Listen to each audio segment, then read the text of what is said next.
একদিন এই ছেলেটি তার মাকে জিজ্ঞেস করে, তুমি কার জন্য প্রতিদিন এখানে অপেক্ষা করো? তখন মহিলাটি তাকে বলে, তোমার 3টি বড় ভাই রয়েছে, কিন্তু একদিন তারা বাড়ি থেকে বের হয়, তবে তারা আর কখনো বাড়ি ফিরেনি। তখন ছেলেটি তার মাকে বলে, আমি তাদের ফিরিয়ে আনতে চাই। তাই একদিন ছেলেটি তার ভাইদের খুঁজতে বাড়ি থেকে বেরিয়ে পড়ে। তারপর ছেলেটি জঙ্গলের ভিতর দিয়ে যাওয়ার সময় খাবার খাওয়ার জন্য একটা জায়গায় বসে পড়ে এবং ডাক দিয়ে বলে, কেউ কি ক্ষুধার্ত আছো? তাহলে আমার সাথে খেতে বসতে পারো। তারপর একটা বন্য হরিণ দৌড়ে তার কাছে আসে, তখন ছেলেটি তাকে খেতে দেয়। খাওয়া শেষে হরিণ ছেলেটিকে একটি লোম দেয় এবং বলে, যদি তুমি কোনো বিপদে পড়ো তাহলে আমি তোমাকে সাহায্য করতে আসবো।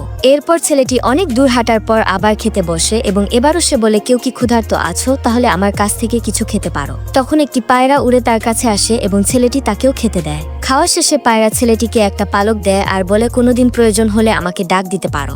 তারপর ছেলেটি আবার হাঁটতে শুরু করে এবং কিছু দূর হাঁটার পর বুড়ো লোকটির বাড়িতে চলে আসে। ভাগ্যক্রমে বুড়ো লোকটি বাড়িতে ছিল না, শুধু তার স্ত্রী বাড়িতে ছিল। তখন ছেলেটি তাকে বলে যে সে তার 3 ভাইদের খুঁজতে বেরিয়েছে। যা শুনে মেয়েটি তাকে বলে তার ভাইদের বুড়ো লোক পাথর বানিয়ে দিয়েছে এবং তাদের আবার আগের মতো করতে একটি পাখি ধরে আনতে হবে, যেই পাখিটির মধ্যে বুড়ো লোকটির হাড় রয়েছে।